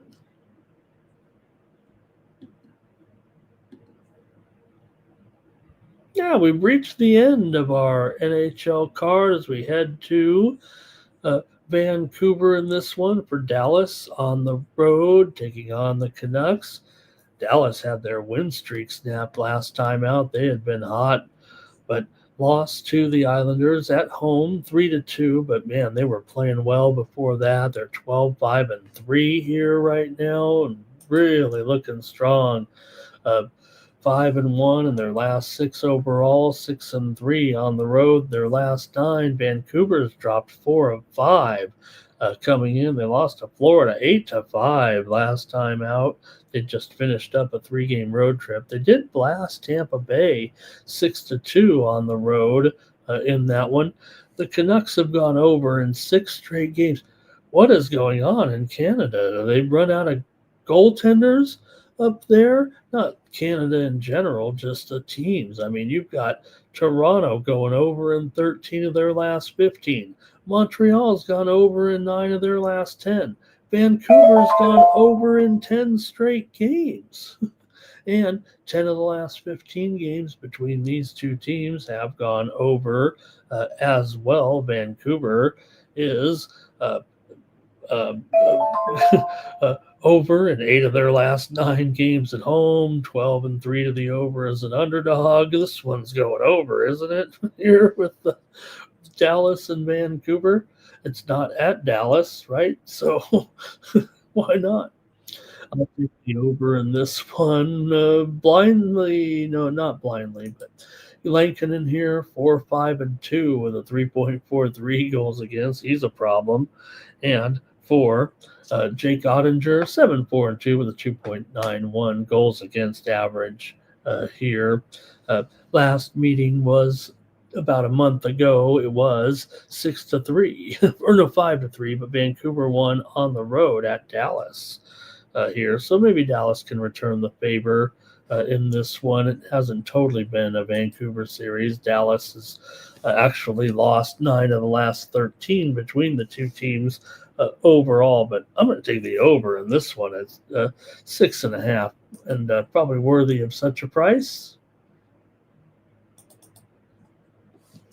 It is juiced to the under, however. And here in Vegas, a couple of books I play at are at 6/20. So that sounds all right to me. See what you guys have in the chat. The stars for Omar.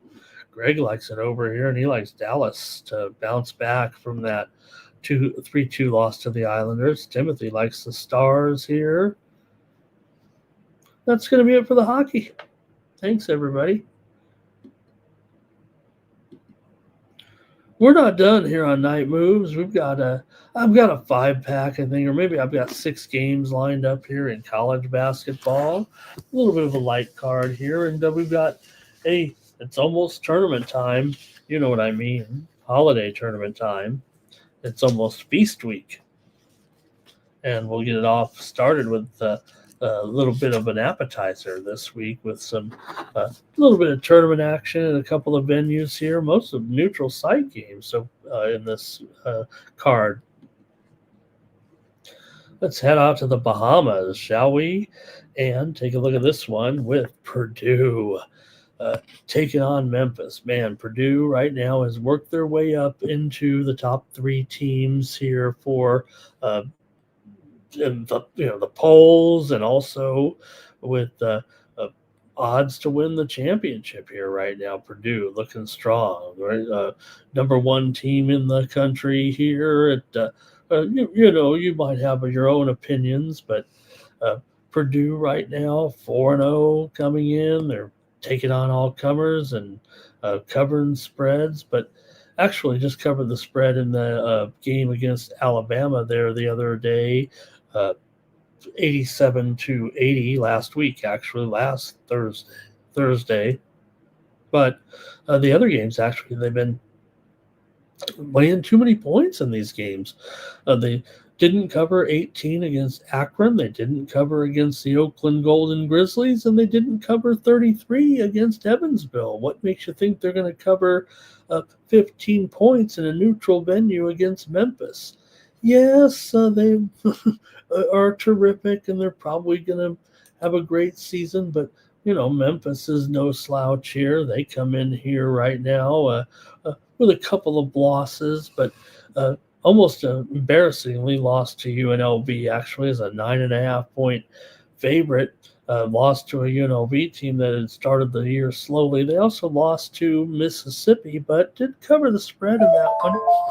And they beat San Francisco 76-70, although they did not cover this or they did cover the spread in that one. They're 2-1 against the spread, 1-0 against the spread as an underdog. Meanwhile, Purdue here, like I said, not getting these numbers here at all right now. Just that game against Alabama. So I'm going to go ahead and take these points with Memphis here. I don't think Memphis is going to be down here for too much longer. And Purdue been terrific, no doubt about it. We're not going to talk down on them at all here right now. They'll be just fine this season. They probably could win this game, but I'm going to say it's going to be tougher than a 15-point win here. I'm going to go ahead and take Memphis here in this neutral venue game at Nassau, Bahamas here on Thursday night.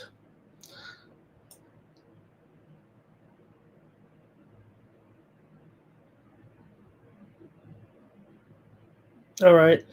I had a few notes on this game, but let's see what you guys have here. Mr. Weskers, Purdue, hello too. Anthony Migliarese with me again here today. And Omar says, don't get in front of Purdue. They got the best. They're the best thing going here right now. No doubt about it. Number one in the country in scoring, averaging about 88 points per game here so far this season. So looking good here, no doubt about it. Memphis, no problem here for Memphis. I know those are a couple rugged ones. Mississippi, a pretty good team they lost to.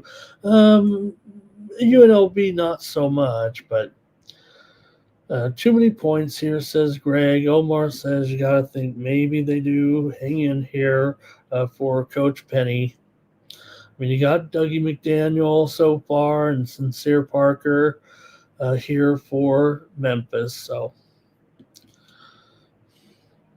Timmy says, look, watch out. I think he's saying maybe it could be a blowout. He might go team total. Greg says Zach Edey's gone, but it doesn't matter. Doesn't matter with this this Purdue team here right now. I mean, obviously they got one of the best players in the country, and Braden Smith, Player of the Year candidate here for sure. And Timmy may be on that Purdue team total, probably over. I'm thinking for Timmy, he doesn't take many team totals under. All right, give me the Tigers here. I'm going to go ahead and take the Tigers. Plus 15. Oh, plus 16.5. All right. It opened 14.5. All right. All right, another neutral venue game here, kind of. We're in Daytona Beach for this one with Pitt taking on Central Florida here. So not necessarily a home game, but certainly a little more proximate for Central Florida coming in here to this one against the Pitt Panthers. Both teams come in here 4-1 right now. Central Florida's on a 3-game winning streak with wins over Oakland, although they did not cover 13.5. They beat A&M by 12 as a 10.5-point dog in an impressive win. And then they throttled before that Florida A&M as a 23-point favorite. They beat them by 37. So they didn't cover against Hofstra, and they did lose to Vanderbilt as part of this 3-0 start. So far this season, Pitt is 3-1 against the spread as a favorite. For UCF here, they're 2-3 ATS. coming in with I said that already, right? 3 consecutive wins for you for UCF there. Yeah, I think I got that one right. UCF wins over Oakland, Texas A&M, and Florida A&M, covering 2 of the 3 games. Sorry about that game. Notice. It's Pittsburgh that are actually 3-1 against the spread so far this season. Pitt is coming in off a win over Bucknell, of course, 84-50. They did get beat handily by West Virginia, but they have wins over Eastern Michigan, Long Island, and Youngstown here so far in this one. I like Pitt to come in and win this game, actually. I'm going to take Pitt here over Central Florida in this one.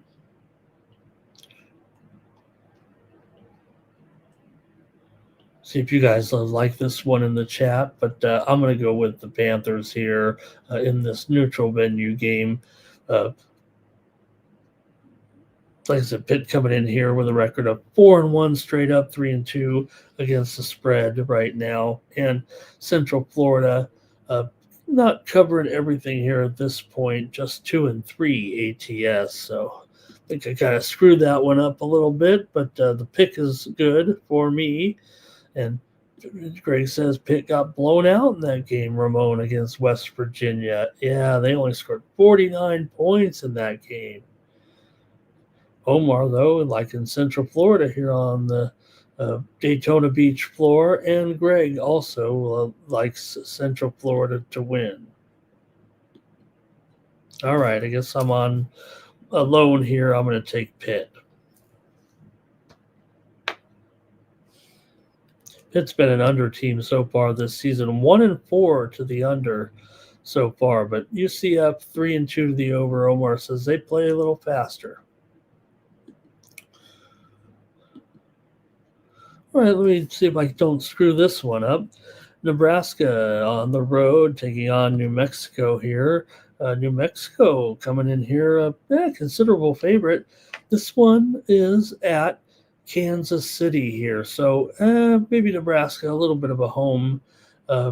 Maybe they'll have a little support. New Mexico fans aren't awful at traveling, but I would think for Nebraska, this is one where their fans will be more prevalent. And this one's at the Hall of Fame Classic at the T-Mobile Arena. Nebraska coming in here 4-0 so far this season, 3-1 against the spread. Looking pretty sharp here currently. They just beat Oklahoma 105-99. Meanwhile, they did lose before that, or they did win before that over Maryland Eastern Shore, but they were 36-point favorites, didn't get it done. But they do own covers over FIU. They covered 21 points, and they also covered 23 points against West Georgia.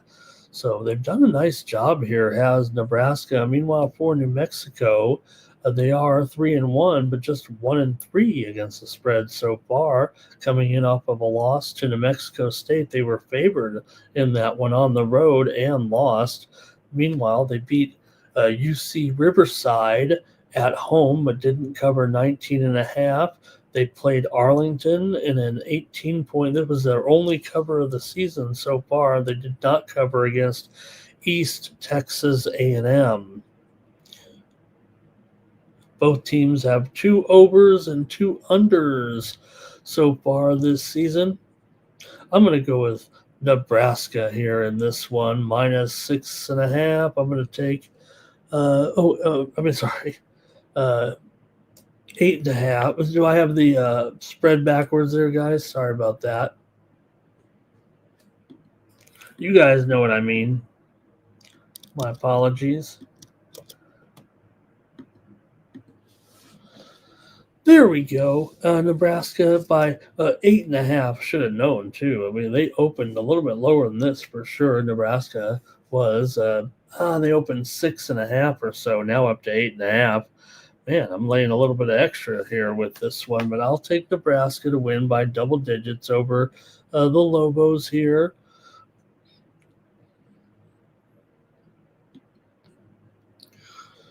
All right. No wonder no comments. You guys were trying to figure out the graphic. I better leave this one up here for a second. We're like torched this one. There we go. Omar says New Mexico can cover. Greg's got it right on the spread here, it looks like today.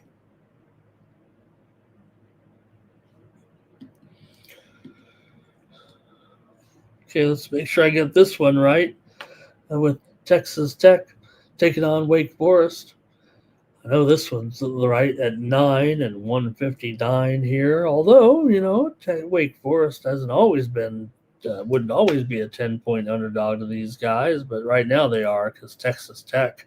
What can you say about what they've done so far? 3-1, ranked here about. Let's see here. What are they about? I forgot their ranking here right now, but they're looking pretty good. I know that. And come in here currently with a win over Milwaukee last time out, 80-63. But despite this 3-1 start, Texas Tech is just 1-3 against the spread so far this season.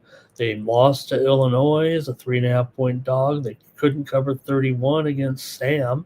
They did beat Lindenwood and covered 98-60 as their only cover so far this season. They're just 1-3 ATS coming in for Wake Forest here. Meanwhile, they're 3-1 and 1-0 as an underdog so far this season for Wake. They beat Lowell last time out 109-75. They covered against Michigan, remember, 85-84 at Michigan as a 15.5-point dog. So why wouldn't they be able to cover this one here in a neutral venue against Texas Tech? As strong as Texas Tech has looked, I mean, Wake Forest has done a pretty nice job too.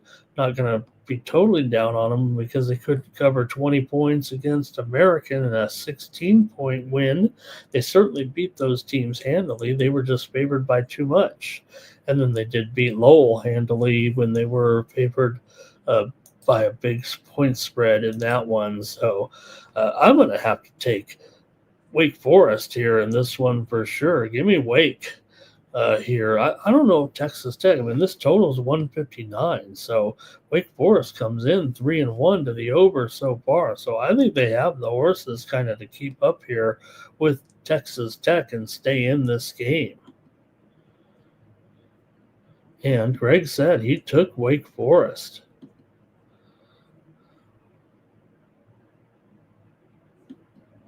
And Omar says he likes. He likes.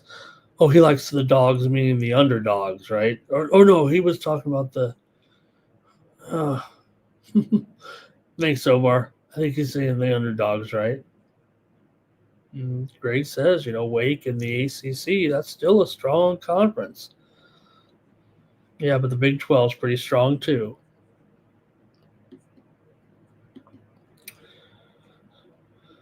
All right, the Mississippi State Bulldogs taking on Kansas State Wildcats here in Kansas City.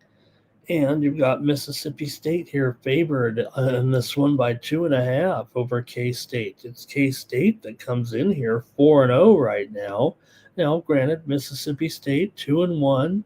They did lose to Iowa State 96-90. Mississippi State's 0-3 against the spread so far.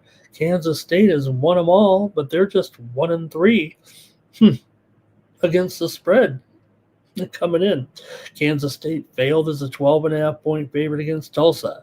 They failed as a 6.5-point favorite against Cal. They failed as a 28-point favorite against Bellarmine. But they did cover against Greensboro, laying 19. They're still 4-0. They're just 1-3 against the spread. But when you're going up against a team like Mississippi State that, basically has failed to cover all 3 games despite a couple of victories there, I don't know. I think that kind of sounds like more Kansas State's neighborhood. It's a closely rated game here, obviously.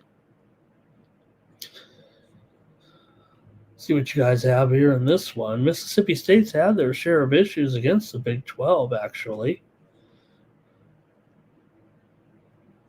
Nothing from anybody in the chat, so I'm just going to go with it here, and I'm going to take Kansas State to win this game against Mississippi State. I'll take 2.5 points, but I like K-State here in Kansas City to cover this one. Greg's got this one kind of right on the line there. And Timmy's with me. He likes Kansas State in this one. Hey, let's head out to the islands late night. This is at midnight Eastern, 9 p.m. Pacific with Hawaii. A 4-game winning streak for the Rainbows coming in over Utah Tech, over Manhattan, over Mississippi Valley. They couldn't cover 41.5, but they weren't awful. And they clobbered East Texas A&M. Their only loss is to Oregon, and that was by 1 point as an 11.5-point dog. How are they 2-2? Or how are they only 3-2 against the spread? Meanwhile, for ASU coming in, they're off of a win against Georgia State as an 18.5-point favorite. They did not cover. They did cover against Gonzaga, lost by 12 as a 13.5-point dog. They covered against Utah Tech, so they do have common opponents here.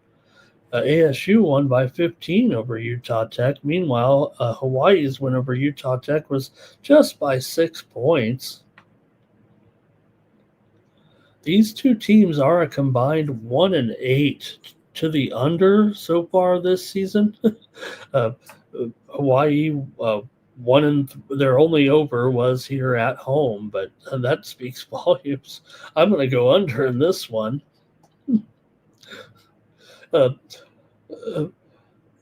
Arizona State usually has no problem covering against these Big West teams right now. They've won 18 of their last 19 games, but we know the issues going out to the islands here, so I'll go ahead and take the under at 147 here. It's going to be tough still for ASU, even if Hawaii has won them all so far here at home.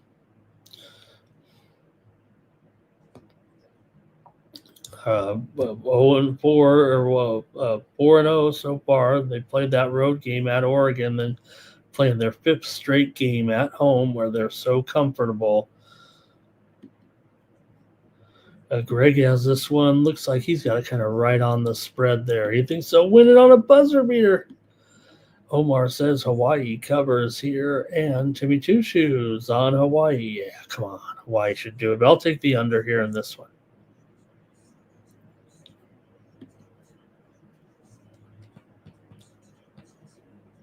All right, well, that's going to do it here on Night Moves. I want to thank everybody for joining me here for the show, and we'll be back tomorrow night with a look at the card for Friday night. We'll have college football.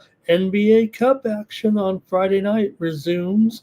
A little bit of NHL there and college football. So make sure you join me here on Night Moves on Friday. I'll be back tomorrow. Make sure you join Tony T and the guys for the Tony's Picks Morning Show at 9:30 Eastern, 6:30 Pacific. They get you ready for the action there. And Rod has happy hour at 5 Eastern and 2 Pacific. So make sure you tuned in to all of our shows here on the Tony's Picks YouTube channel. Make sure you head on over to Tony'sPicks.com and use the promo code TonyT at checkout. Save 15% off all premium pick packages, including mine here on Thursday. Take a look at the handicapper leaderboards and see who's hot, and then get signed up over at Tony'sPicks.com. There it is right there.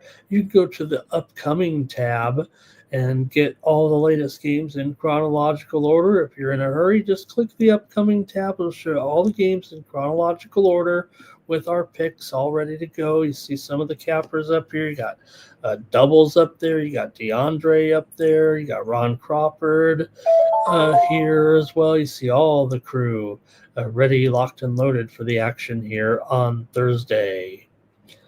And for the Tony's Picks YouTube channel, I'm Ramon Scott. So long from Night Moves. See you tomorrow.